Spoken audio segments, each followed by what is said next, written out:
কি আদর করতেন তিনি বাচ্চাদেরকে। রাসূলুল্লাহ রাস্তা দিয়ে যেতেন আর বাচ্চারা খেলাধুলা ছেড়ে রাসূলের কাছে ছুটে আসতো। একবার তো রাসূলুল্লাহ একটা বাচ্চার মাথায় হাত বুলিয়ে খেলা ছেড়ে দিয়ে ছুটে আসছে। হুজুর তাকে জিজ্ঞেস করলেন, তোমার সাথে যে পাখিটা থাকতো সেই লাল পাখিটা কই? ছেলে তো কেঁদে ফেললো। ছেলে বলে ফেললো যে আপনি বিশ্বনবী, আমি একটা ছোট্ট মানুষ, আমার পাখির খবর আপনি রাখেন। সুবহানাল্লাহি ওয়া বিহামদিহি। রাসূলুল্লাহ তার চরিত্র দিয়ে মানুষকে জয় করেছিলেন, মহব্বত দিয়ে। তরবারি দিয়ে ইসলাম প্রতিষ্ঠিত হয় নাই, ইসলাম এসেছে মহব্বত দিয়ে, উদারতা দিয়ে, ভালোবাসা দিয়ে। তরবারি দিয়ে ইসলাম বিজয় হয় নাই পৃথিবীর বুকে।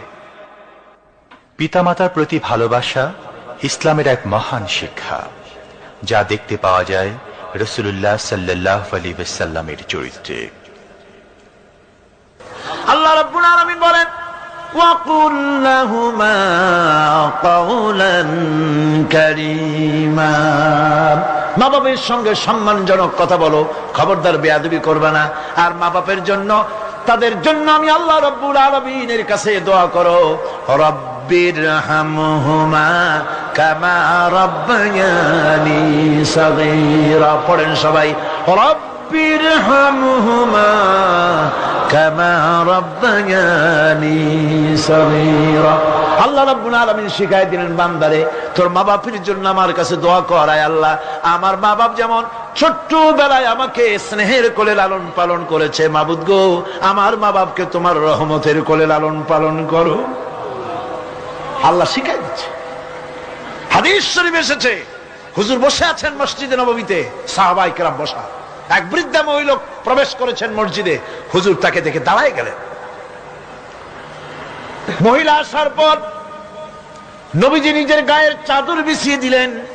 মহিলা চলে যাওয়ার পর সাহাবায়ে কেরাম জিজ্ঞেস করলেন, হুজুর একজন সাধারণ মেয়ে লোকের জন্য হুজুর নিজের চাদর বিছাইলেন, বুঝলাম না ফজিলত কি, চিনলাম না মেয়ে লোকটাকে। হুজুর বলেন, সাহাবীরা চাদর তো ভালো, হক তো আদায় করতে পারি নাই, চিনতে পারো নাই, তোমরা বুঝতে পারো নাই। আমি দুনিয়া আসার পর আমার মায়ের দুধ আমার কিসমতে তেমন হয় নাই, আমি আমার মায়ের যত্ন তেমন পাই নাই, স্নেহ আদর তেমন পাই নাই। যার বুকের দুধ খাইয়া, যার কোলে কাখে চড়ে আমি বড় হয়েছি, ইনি আমার সেই দুধ মা হযরতে হালিমাতুস সাদিয়া। বন্ধুরা, মা যদি বেঁচে থাকে, রাত্রে বাড়ি গিয়ে পায়ে ধরুন, বলেন মা অন্যায় করেছি, জীবনে বহু বেয়াদবি করেছি, আমারে মাফ করে দাও। বিশ্বাস করুন, মা বাপের যদি খেদমত করেন, মা বাপ যদি রাজি থাকে, রিজকে, খাদ্যে, টাকায়, ইজ্জতে জীবনেও কষ্ট হবে না। বিপদে অবিচলতার মূর্ত প্রতীক বিশ্বনবী মুহাম্মদ সাল্লাল্লাহু আলাইহি ওয়াসাল্লাম। সর্ব অবস্থায় আল্লাহর উপর ভরসা করে ধৈর্য ধরার ক্ষেত্রে তিনি স্থাপন করেছিলেন এক অনন্য দৃষ্টান্ত। হিজরতের ঘটনা তার প্রকৃষ্ট উদাহরণ। আমার ভাইয়েরা, বিপদে অবিচলতা আমাদেরকে পয়গম্বরেরা শিক্ষা দান করেছেন। আমরা দেখতে পেয়েছি বিশ্বনবী জনাবে মুহাম্মদুর রাসূলুল্লাহ সাল্লাল্লাহু আলাইহি ওয়াসাল্লাম হিজরতের রাত, কাফেররা চতুর্দিকে দাঁড়ানো। হযরত জিবরাইল এসে বলেন, ইয়া রাসূলুল্লাহ, হে কাফেররা চতুর্দিকে ঘিরে দাঁড়িয়েছে, গভীর রাত, এখন হাতে তাদের তরবারি, সকাল হলে পরেই তারা আপনাকে মেরে ফেলে দিবে, তাড়াতাড়ি ওঠেন, মদিনার দিকে চলে যান। আল্লাহ নবী ঘুমের থেকে জেগে হযরত আলীকে ডেকে বলেন, আলী, আল্লাহ অর্ডার করেছেন আমি মদিনায় চললাম, আমার বিছানার পরে আমার চাদর গায়ে দিয়ে শুয়ে থাকো। হযরত আলী বলেন, আল্লাহর হাবিব, আপনার চাদর গায়ে দিয়ে ঘুমিয়ে থাকবো, সকালবেলায় কাফির বেঈমানেরা আপনার বিছানার পরে আপনার চাদর গায়ে দেওয়া অবস্থায় আমি আলীকে তারা মুহাম্মদ মনে করবে, আর আমি আলীকে নবী মনে করে তারা তাদের তরবারি দিয়া কেটে কেটে টুকরা টুকরা করে আমারে বিদায় করে দেবে দুনিয়া থেকে। এতটুকুনো পরোয়া করি না, বরং আমার দিলের মধ্যে এটাই তৃপ্তি থাকবে যে আমি আলীর জীবনের বিনিময় আল্লাহর হাবিব দুনিয়ায় বেঁচে আছেন। নবীজি ঘরের থেকে বেরোলেন, চতুর্দিকে কাফেররা দাঁড়ানো। আল্লাহ নবী হাতে এক মুষ্টি বালু হাতে নিয়ে শাহাতেল ওযু পড়ে 3 বার দম করে বালুগুলো ছেড়ে দিলেন। বালিগুলি ঘরের চতুর্দিকে কাফেরদের চোখে চলে গেল। পরবর্তী সময় রব্বুল আলামিন ডেকে বলেন, নবীরে বালি যখন নিক্ষেপ আপনি করেছিলেন, ধুলাগুলি আপনি তো শুধু নিক্ষেপ করেছিলেন, কিন্তু চতুর্দিকে কাফেরদের চোখে গেল কেমনে? একদিকে মেরেছিলেন, সেই দিকেই তো যাওয়ার কথা ছিল, চতুর্দিকের কাফেরের চোখে চোখে সেগুলো পৌঁছে গেল কেমনে? ওয়ামা রামাইতা ইদ রামাইতা ওয়ালাকিন্নাল্লাহা রামা। আপনি নিক্ষেপ করেন নাই, যখন আপনি নিক্ষেপ করেছিলেন আপনি তো শুধু বালুকণা ছেড়েছেন, আর ওই বালুকণাগুলি ঘরের চতুর্দিকে সব কাফেরদের চোখে পৌঁছবার দায়িত্ব আমার কুদরত গ্রহণ করেছিল। আমার ভাইয়েরা, নবীজি বিপদে, এতগুলি শত্রু তরবারি নিয়ে তিনি বিপদে ধৈর্য হারা হন নাই। আস্তে করে ঘরের থেকে বেরিয়ে হযরত আবু বকরের বাড়িতে গিয়ে হাজির। দরজায় গিয়ে আওয়াজ দিলেন আবু বকর, অমনি দরজা খুলে গেল। লাব্বাইক ওয়া সাদাইক। হুজুর বলেন, আবু বকর রে, একটা ডাকে কেমনে সাড়া দিলে? তুমি কি ঘুমাইছিলে না? হযরত আবু বকর বলেন, হুজুর আপনি বলেছেন আমাকে নিয়ে হিজরত করবেন, আমি মনে মনে চিন্তা করেছি, না জানি কত রাত্রে নবীজি আসেন, উঠতে যদি আমার দেরি হয়ে যায়, নবীজি যদি দরজার কাছে দাঁড়ায় দাঁড়ায় আমারে ডাকাডাকি করে, আর আমি যদি ঘুমায় থাকি, তাহলে আল্লাহর নবীর সঙ্গে বেয়াদবি হয়ে যাবে। এই মনে করে বিছানায় না ঘুমাইয়া আপনার গলার আওয়াজ শোনার জন্য এই দরজার সঙ্গে পিঠ লাগাইয়া লাগাইয়া দাঁড়াইয়া ঘুমাচ্ছিলাম। আল্লাহর নবী হযরত আবু বকরকে সঙ্গে করে নিয়ে চললেন মদিনার দিকে। উল্টা পথে রওনা করলেন। বারবার কাবা শরীফের দিকে তাকাতে লাগলেন। বুখারী শরীফে এসেছে, নবীজি বারবার কাবার দিকে তাকিয়ে বলতেছেন, রে কাবা, বড় আশা ছিল তোর কাছে থাকবো, তোর খেদমত করব, কিন্তু তোর নিষ্ঠুর সন্তানেরা তোর কাছে আমারে থাকতে দিল না রে। আল্লাহ নবী মিসফালা দিয়ে জাবালে কেদোয়ার উপর দিয়ে চলে গেলেন জাবালে সুরে। গুহার কাছে যখন গিয়েছেন, ফজর রক্ত হয়ে গেল। হযরত আবু বকর রাদিয়াল্লাহু তাআলা আনহু বলছেন, হুজুর আর উপায় নাই, দিন হয়ে গেল, এখন বুঝি ধরা পড়ে যাব, ওই গুহার মধ্যে গিয়ে আশ্রয় নেই।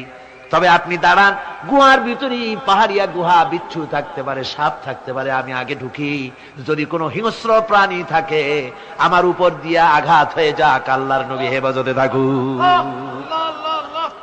হযরত আবু বকর রাদিয়াল্লাহু তাআলা আনহু গুহার ভিতরে নামলেন। নেমে গুহা সাফ করে হুজুরকে ডাকলেন। হুজুর তাশরীফ ফরমালেন গুহার মধ্যে। হুজুর বলেন, আবু বকর, হেঁটে হেঁটে কষ্ট হয়ে গেছে, তুমি বসো, তোমার উরুর উপরে মাথা রেখে আমি একটু ঘুমায়ে যাই। আল্লাহর হাবিব ঘুমায় গেলেন। হযরত আবু বকর লক্ষ্য করে দেখেন চতুর্দিকে অনেকগুলি গর্ত দেখা যায়। এই গর্ত থেকে সাপ আসতে পারে, বিচ্ছু আসতে পারে মনে করে নিজের গায়ের চাদর ছিঁড়ে ছিঁড়ে গর্তগুলি বন্ধ করা শুরু করে দিলেন। কয়েকটা গর্ত বন্ধ করার মতো চাদর আর নাই, পাও দিয়ে চেপে ধরলেন।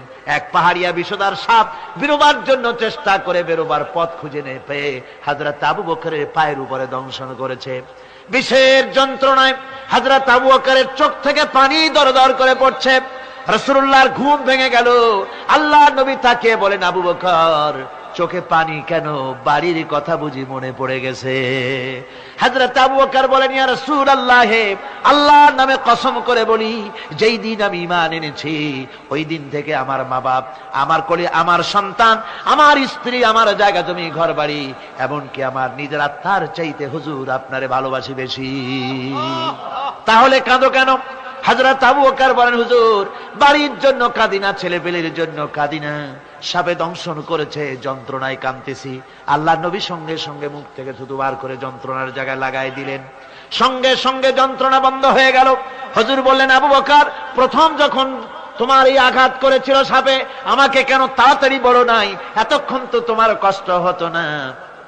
হযরত আবু বকর বলেন, ইয়া রাসূলুল্লাহ, ওটা তো সাপে কাটার যন্ত্রণা, ওই যন্ত্রণায় আমার রক্ত জ্বলতেছে, যন্ত্রণায় যন্ত্রণায় আমার কলেজাটা যদি ফেটেও যেত। আল্লাহর হাবিব আরাম ফরমাচ্ছিলেন, আমি তাকে আরামে বিঘ্ন ঘটাতে পারতাম না। আমার ভাইয়েরা, হযরত আবু বকর, হযরত রাসূল দুজন বসে আছেন। এমনি সময় কাফের বেঈমানেরা খুঁজতে খুঁজতে জায়গা মতো এসে গেছে। একজনে বলে ভিতরে আছে, আর একজনে বলে নাই।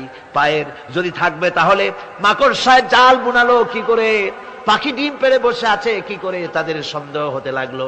এর মধ্যে নাই একজন বলে আছে, আর একজন বলে নাই। হযরত আবু বকর ভয়ের চোটে কেঁদে ফেলেছেন, হুজুর আর উপায় নাই। এই যে অবস্থা, এই অবস্থার ভিতরে, এই অবস্থার ভেতরেও আল্লাহ নবী এতটুকু ঘাবড়ে যান নাই। শত্রুরা তরবারি নিয়ে এসেছে, সুযোগ পেলেই একটু তাকালেই দেখতে পাবে, তুলে মেরে ফেলে দেবে। আল্লাহর হাবিব মোটেই ধৈর্য হারালেন না, এতটুকুন হতাশ হলেন না। আল্লাহ পাকের হাবিব তার সাথীকে কি বললেন? তখন কোরআনে কারীম সূরা তাওবার মধ্যে আল্লাহ তা উদ্ধৃত করেছেন মুমিনদের জন্য, ইযহুমা ফিল গার ইয ইয়াকুলু লিসাহিবিহি লা তাহজান ইন্নাল্লাহা মা'ানা। ও আমার সাথী, ও বন্ধু, ভয় করো না, চিন্তা করো না, আমরা মাইনরিটি নই, আমরাই মেজরিটি। তার কারণ আল্লাহ আমাদের সাথে আছেন। সুবহানাল্লাহ। রাসূলুল্লাহ সাল্লাল্লাহু আলাইহি ওয়াসাল্লাম অত্যন্ত সাদাসিধে জীবন যাপন করতেন।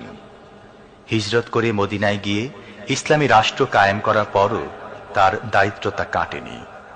হাদিসে এসেছে সে কথা। হযরত আবু হুরায়রা রাদিয়াল্লাহু তাআলা আনহু বলেন, আমি রাসূলুল্লাহর কাছে গেলাম, হুজুরকে গিয়ে সালাম করলাম। আল্লাহর নবী সালামের জবাব দিলেন, কিন্তু দেখতে পেলাম মুখ নড়ে, আওয়াজ বেরোলো না। কারণ কি? কাছে গিয়ে দেখি নবীজি ক্ষুধার যন্ত্রণায় কথা বলতেছেন, আওয়াজ বেরোতেছে না। এত ক্ষুধা লেগেছে আল্লাহর নবীর। 2-4 দিন চলে গেছে, খাবার নাই। রাসূলুল্লাহ সমস্ত গনিমতের মাল, যাকাত সদকার মালগুলি, খাদ্য দ্রব্যগুলি দুহাতে বিতরণ করেছেন। নিজের পেটে খাবার নাই, মানুষকে দিতেছেন। দিতে দিতে এশার নামাজ পড়ে নবীজি ঘরের মধ্যে প্রবেশ করে হযরত আয়েশা সিদ্দিকা রাদিয়াল্লাহু তাআলা আনহাকে ডেকে বলেন, আয়েশা রে, সারাদিন কষ্ট করেছি, দারুণ ক্ষুধা লেগেছে, তাড়াতাড়ি করে কিছু খাবার আমারে এনে দাও। হযরত আয়েশা হুজুরের ক্ষুধার্ত শ্রান্ত ক্লান্ত চেহারার দিকে তাকাইয়া হযরত আয়েশা কেঁদে ফেলেছেন। হযরত মা আয়েশা কাঁদেন আর বলেন, ইয়া রাসূলুল্লাহ, হে আল্লাহর নামের কসম করে বলি, আমি আয়েশার ঘরে কোনো পানি ছাড়া কোনো খাবার নাই। এই ছিল রাসূলের আদর্শ। হাদিস শরীফে এসেছে, আল্লাহর নবী বলেন, তোমরা যদি রাষ্ট্রীয় ক্ষমতায় যাও, বাড়ি না থাকলে সরকারি খরচ একটা বাড়ি নিতে পারো। তোমার যদি যানবাহন না থাকে, সরকারি খরচে যানবাহন নিতে পারো। ছেলে মেয়ের কাপড় চোপড়, লেখাপড়া, শিক্ষা, চিকিৎসার জন্য যদি না থাকে, তাহলে তুমি সরকার থেকে নিতে পারো। কিন্তু এর থেকে এক চুল পরিমাণ যদি পাও বাড়াও, সরকারের মাল জনগণের মাল, এর থেকে প্রয়োজনের বাইরে যদি তুমি নিজের জন্য নিতে থাকো, কিয়ামতের দিন আল্লাহর দরবারে চোরের কাতারে তোমারে দাঁড়ানো লাগবে। দুনিয়ায় যত সম্মান পাও না কেন, কিয়ামতে আল্লাহর দরবারে কিসের কাতারে দাঁড়াবে? চোরের কাতারে দাঁড়াতে হবে। রাসূল পাক সাল্লাল্লাহু আলাইহি ওয়াসাল্লাম এমন এক সমাজ কায়েম করেছিলেন। আমার হতাশাগ্রস্ত ছাত্ররা, যেসব ছাত্ররা সমাজতন্ত্র তোমরা করো, যারা সমাজতন্ত্র করতে হতাশাগ্রস্ত হয়েছে, এখন যাব কোথায় বলে হতাশ হয়ে গিয়েছো তোমরা, আমরা তোমাদেরকে দাওয়াত দেই, কোরআনের মাহফিল থেকে দাওয়াত দেই, ফিরে আসো। হতাশ হওয়ার কোনো কারণ নাই। লেনিন মরার, ও মরে গেছে। কার্ল মার্কস মরার, মরে গেছে, পচে গেছে, গলে গেছে, দুনিয়া থেকে শেষ হয়ে গিয়েছে। আল্লাহ নবীর নেতৃত্ব, সূর্য যতদিন উঠবে আর ডুববে, নবীজির নেতৃত্ব শেষ হবে না।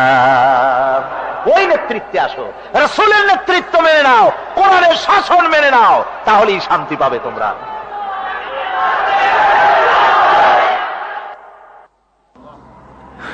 আল্লাহর নবী দুপুরে আরাম করতেছিলেন। হযরত ওমর বলেন, আমি দেখতে গিয়েছিলাম রাসূলুল্লাহকে, আমি যাই সালাম দিলাম, হুজুর উঠে বসলেন। আমি দেখি খেজুরের পাতা দিয়া বুনানো দড়ি, সেই দড়ি দিয়া বুনানো খাটিয়া এখনো মক্কা মদিনায় আছে, যারা হজ করতে গেছেন দেখেছেন। ওই দড়ি দিয়া বুনানো খাটিয়া, ওর উপরে তোশক নাই, বিছানার চাদর নাই, নিজের হাত মোবারক মাথার তলে দিয়া রাসূল শুয়ে আছেন। ওমরকে দেখে হুজুর উঠে বসলেন।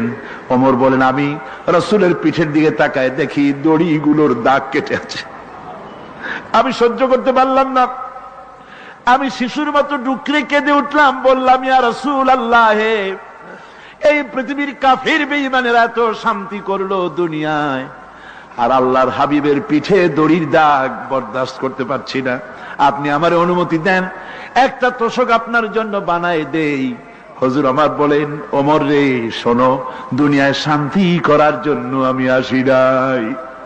আমি যদি হুকুম করি উহুদ পাহাড় আমার জন্য সোনায় পরিণত হয়ে যা, উহুদ পাহাড়টা আমার জন্য সোনা হয়ে যেতে পারে। আমি দুনিয়ায় শান্তির জন্য আসি নাই, এসেছি মানবতার মুক্তির জন্য। পৃথিবীর মানুষগুলিকে বাঁচাতে এসেছি, সাদা কালো মানুষের ব্যবধান দূর করতে এসেছি। রাসূলুল্লাহ নারীর অধিকার দিলেন, সাদা কালা মানুষের ব্যবধান দূর করে দিলেন। পাহাড় সমান উঁচা সাদা কালা মানুষের অধিকারকে প্রতিষ্ঠিত করলেন, বললেন মানুষে মানুষে কোনো পার্থক্য নাই। আরবের উপরে অনারবের, অনারবের উপরে আরবের, ভাষার সাদার উপরে কালোর, কালোর উপরে সাদার, কোন বর্ণ বৈষম্য ইত্যাদি দিয়ে মানুষের ফজিলত হয় না, মানুষের মর্যাদা বাড়ে। ইন্না আকরামাকুম ইনদাল্লাহি আতকাকুম, মানুষের মধ্যে মর্যাদা তোমাদের মধ্যে আল্লাহর কাছে তার যে ব্যক্তি তোমাদের মধ্যে আল্লাহকে বেশি ভয় করে। সুবহানাল্লাহ কর, সুবহানাল্লাহ কর। আমার ভাইয়েরা, নবীজি মদিনা মুনাওয়ারায় ইসলামী রাষ্ট্রের রাষ্ট্রপ্রধান হয়েছেন। আজ বাজারে যেতেছেন, যাওয়ার সময় ডেকে ডেকে বলেন, বিধবাদের বাড়ির সামনে দিয়ে যায়, তোমাদের বাজার লাগবে নাকি? এতিমের বাড়ির সামনে থেকে যায়, তোমাদের বাজার লাগবে নাকি? আমারে বলো, আমি বাজার করে এনে দেব। নিজের পেটে খাবার নাই, দুয়ারে দুয়ারে খাবার পৌঁছে গেছে, খাবারের অভাব নাই, মানুষ খাওয়া পেয়েছে, পড়া পেয়েছে, চুরি ডাকাতি বন্ধ হয়ে গেছে। হুজুর বলেন, খায়রুল কুরুনে কারনি, সর্বশ্রেষ্ঠ যুগ আমার যুগ। সুদ বন্ধ হয়ে গেল। রাসূলুল্লাহ বললেন, সুদ আর চলবে না, হারাম। সুদ বন্ধ হয়ে গেল। হুজুর ব্যাংক চালু করে দিলেন। ব্যাংকের নাম হলো বাইতুল মাল। কি নাম হলো? এই ব্যাংক যেদিন রাসূলুল্লাহ উদ্বোধন করেন, আল্লাহর নবী বাইতুল মাল ব্যাংক উদ্বোধনের দিনে যে বক্তৃতা করলেন, বুখারীতে সেই বক্তৃতা লেখা হয়ে গেল। আল্লাহর নবী বলেন, মান তারাকা দায়নান আও দিয়ান ফালাইয়া, আমার এই রাষ্ট্রের ভিতরে কোন মানুষ যদি ঋণগ্রস্ত অবস্থায় মারা যায় আর ঋণ পরিশোধ করার মতো অর্থ যদি তার কাছে না থাকে, তাহলে তার ঋণ পরিশোধের দায়িত্ব, তার বিধবা স্ত্রী আর তার এতিম বাল বাচ্চার সব দায়িত্ব আমি মুহাম্মদ সাল্লাল্লাহু আলাইহি ওয়াসাল্লাম আমার কাঁধের উপরে উঠাইয়া নিলাম। এমন সুন্দর রাষ্ট্র চালু হয়ে গেছে, মানুষ খাবার পেয়েছে, পড়ার পেয়েছে। বুড়োরা, যাদের কাজ নাই, বুড়ো মানুষ কাজ করতে পারে না, তারা বসে বসে খাবারের ব্যবস্থা হয়ে গেছে। যুবকদের চাকরি হয়ে গেছে, বেকার কেউ আর বেকার নাই, সব কাজে ব্যস্ত হয়ে গেছে, মানুষের কাছে কাজ মিলেছে। কৃষক তাদের উৎপাদিত পণ্যের সঠিক মূল্য পাচ্ছে, শ্রমিক শ্রমের মর্যাদা পাচ্ছে, শ্রমিক মর্যাদা পাচ্ছে। রাসূলুল্লাহ বলেছেন, শ্রমিক আর মালিক, মনিব আর গোলামের সম্পর্ক না, সম্পর্ক ভাই ভাই। সম্পর্ক কি? শ্রমিকের মর্যাদা রাসূলুল্লাহ এভাবে দিলেন, নিজে শ্রম দিলেন। মদিনার 8 বছর চলে যাওয়ার পর হযরত আয়েশা রাসূলুল্লাহকে দেখলেন মাজা কুজা। হযরত আয়েশা বলেন, হুজুর মাজাটা কুজা কেন? বয়সের কারণে হলো নাকি? হুজুর বলেন, না, বয়সের কারণে হয় নাই। এই মদিনার চতুর্দিকে কাফির বেঈমানেরা যখন মদিনাকে আক্রমণ করেছিল, আমি তখন মদিনার চতুর্দিকে খন্দক পরিখা খনন করেছিলাম, 3 মাইল লম্বা, 15 ফিট গভীর, 30 ফিট চওড়া। সাহাবীরা মাটি কেটেছে, আমি মাটি বহন করেছি, আবার আমি মাটি কেটেছি, সাহাবীরা মাটি কেটেছে। মাটি কেটে আর মাটির ঝুড়ি বহন করে করে কোমরে যে বেদনা হয়েছিল, আজ পর্যন্ত সেই বেদনা সেরে যায় নাই। এই হলো আমার রাসূল, এ হলো বিশ্ব নবী। কি নবী? সিল্লা এখন কি নবী?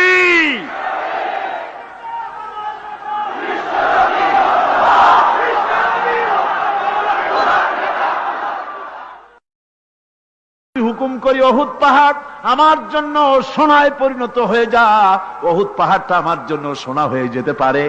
আমি দুনিয়ায় শান্তির জন্য আসি নাই, এসেছি মানবতার মুক্তির জন্য।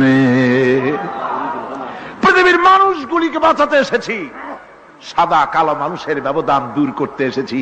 রাসূলুল্লাহ নারীর অধিকার দিলেন, সাদা কালা মানুষের ব্যবধান দূর করে দিলেন। পাহাড় সমান উঁচা সাদা কালা মানুষের অধিকারকে প্রতিষ্ঠিত করলেন, বললেন মানুষে মানুষে কোনো পার্থক্য নাই। আরবের উপরে অনারবের, অনারবের উপরে আরবের, ভাষার সাদার উপরে কালোর, কালোর উপরে সাদার, কোন বর্ণ বৈষম্য ইত্যাদি দিয়ে মানুষ। নিজের পেটে খাবার নাই, দুয়ারে দুয়ারে খাবার পৌঁছে গেছে, খাবারের অভাব নাই, মানুষ খাওয়া পেয়েছে, পড়া পেয়েছে, চুরি ডাকাতি বন্ধ হয়ে গেছে। হুজুর বলেন খায়রুল কুরুনে কারনি, সর্বশ্রেষ্ঠ যুগ আমার যুগ। সুদ বন্ধ হয়ে গেল। রাসূলুল্লাহ বললেন সুদ আর চলবে না, হারাম। সুদ বন্ধ হয়ে গেল। হুজুর ব্যাংক চালু করে দিলেন। ব্যাংকের নাম হলো বাইতুল মাল। কি নাম হলো? এই ব্যাংক যেদিন রাসূলুল্লাহ উদ্বোধন করেন, আল্লাহর নবী বাইতুল মাল ব্যাংক উদ্বোধনের দিনে যে বক্তৃতা করলেন, বুখারীতে সেই বক্তৃতা লেখা হয়ে গেল। আল্লাহর নবী বলেন মান তারাকা দায়নান আও দিয়ান ফালাইয়া, আমার এই রাষ্ট্রের ভিতরে কোন মানুষ যদি ঋণগ্রস্ত অবস্থায় মারা যায় আর ঋণ পরিশোধ করার মতো অর্থ যদি তার কাছে না থাকে, তাহলে তার ঋণ পরিশোধের দায়িত্ব, তার বিধবা স্ত্রী আর তার এতিম বাল বাচ্চার সব দায়িত্ব আমি মুহাম্মদ সাল্লাল্লাহু আলাইহি ওয়াসাল্লাম আমার কাঁধের উপরে উঠাইয়া নিলাম। এমন সুন্দর রাষ্ট্র চালু হয়ে গেছে। মানুষ খাবার পেয়েছে, পড়ার পেয়েছে। বুড়োরা যাদের কাজ নাই, বুড়ো মানুষ কাজ করতে পারে না, তারা বসে বসে খাবারের ব্যবস্থা হয়ে গেছে। যুবকদের চাকরি হয়ে গেছে, বেকার কেউ আর বেকার নাই, সব কাজে ব্যস্ত হয়ে গেছে। মানুষের কাছে কাজ মিলেছে। কৃষক তাদের উৎপাদিত পণ্যের সঠিক মূল্য পাচ্ছে। শ্রমিক শ্রমের মর্যাদা পাচ্ছে। শ্রমিক মর্যাদা পাচ্ছে। রাসূলুল্লাহ বলেছেন শ্রমিক আর মালিক মনিব আর গোলামের সম্পর্ক না, সম্পর্ক ভাই ভাই। সম্পর্ক কি? শ্রমিকের মর্যাদা রাসূলুল্লাহ এভাবে দিলেন, নিজে শ্রম দিলেন। মদিনার 8 বছর চলে যাওয়ার পর হযরত আয়েশা রাসূলুল্লাহকে দেখলেন মাজা কুজা। হযরত আয়েশা বলেন হুজুর মাজাটা কুজা কেন? বয়সের কারণে হলো নাকি? হুজুর বলেন না, বয়সের কারণে হয় নাই। এই মদিনার চতুর্দিকে কাফির বেঈমানেরা যখন মদিনাকে আক্রমণ করেছিল, আমি তখন মদিনার চতুর্দিকে খন্দক পরিখা খনন করেছিলাম। 3 মাইল লম্বা, 15 ফিট গভীর, 30 ফিট চওড়া। সাহাবীরা মাটি কেটেছে, আমি মাটি বহন করেছি, আবার আমি মাটি কেটেছি, সাহাবীরা মাটি কেটেছে। মাটি কেটে আর মাটির ঝুড়ি বহন করে করে কোমরে যে বেদনা হয়েছিল আজ পর্যন্ত সেই বেদনা সেরে যায় নাই। এই হলো আমার রাসূল, এ হলো বিশ্ব নবী। কি নবী? সিল্লা এখন কি নবী?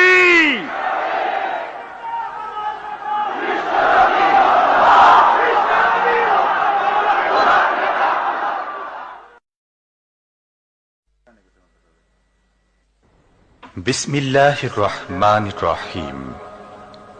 সর্বযুগের সর্বকালের সর্বশ্রেষ্ঠ মহামানব রাহমাতুল্লিল আলামিন হযরত মুহাম্মদ সাল্লাল্লাহু আলাইহি ওয়াসাল্লাম, যার জীবনের প্রতিটি অংশে আছে শিক্ষা, মহান রব্বুল আলামিনের অকৃত্রিম বন্ধু রাসূলুল্লাহ সাল্লাল্লাহু আলাইহি ওয়াসাল্লামের জীবন থেকে শিক্ষা গ্রহণ আমাদের সবারই একান্ত কর্তব্য। এখন আমাদের সামনে রাসূল করিম সাল্লাল্লাহু আলাইহি ওয়াসাল্লামের জীবনের নানা দিক নিয়ে আলোচনা করছেন আন্তর্জাতিক খ্যাতিসম্পন্ন মুফাসসিরে কোরআন ও বিশিষ্ট ইসলামী চিন্তাবিদ হযরত মাওলানা দেলোয়ার হোসাইন সাঈদী। শব্দগ্রহণে মাহসিন সাউন্ড সিস্টেম, প্রযোজনায় সিএইচপি, পরিবেশনায় স্পন্দন অডিও ভিজুয়াল সেন্টার, ঢাকা। আল্লাহ রাব্বুল আলামিন বলেন মা ইয়ানতিকু আনিল হাওয়া ইন হুয়া ইল্লা ওয়াহিয়ুন ইউহা। আমার নবী নফসকে অনুসরণ করে, প্রবৃত্তিকে অনুসরণ করে কোনো কথা বলেন না।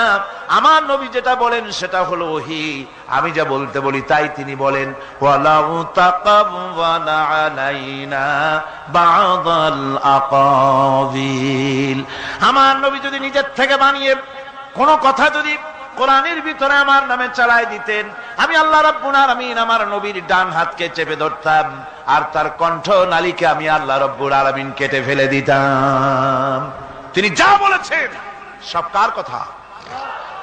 আল্লাহ পাকের কথা। তিনি হচ্ছেন গোটা বিশ্বের সর্বশ্রেষ্ঠ চরিত্রের আধার। তার চরিত্রের সার্টিফিকেট আল্লাহ পাক দিচ্ছেন। চরিত্রের সার্টিফিকেট কে দিলেন? আল্লাহ পাক দিয়েছেন। কোরআনে কারীমের মধ্যে আল্লাহ রাব্বুল আলামিন বলেন ওয়া ইন্নাকা লাআলা খুলুকিন আযীম। নবী হে, আপনি হচ্ছেন পুত পবিত্র চরিত্রের উপরে প্রতিষ্ঠিত। সুবহানাল্লাহি ওয়া বিহামদিহি। আপনি শ্রেষ্ঠ চরিত্রের উপরে প্রতিষ্ঠিত।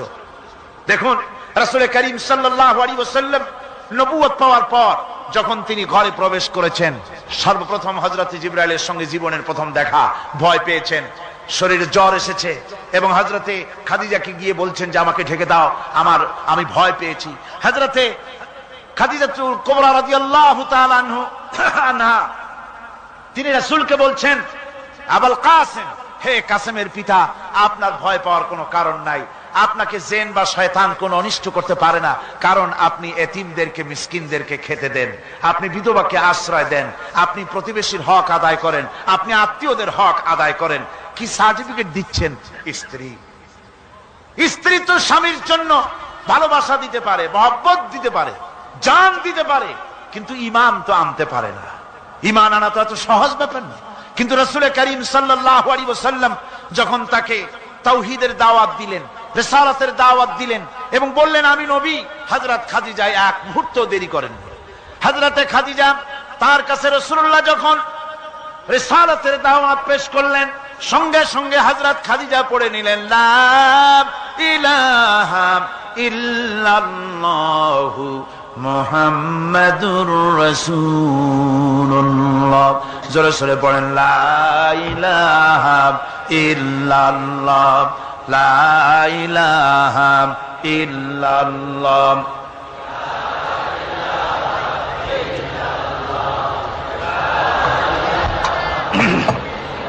মহব্বতের সাথে জোরে সোরে পড়েন লা ইলাহা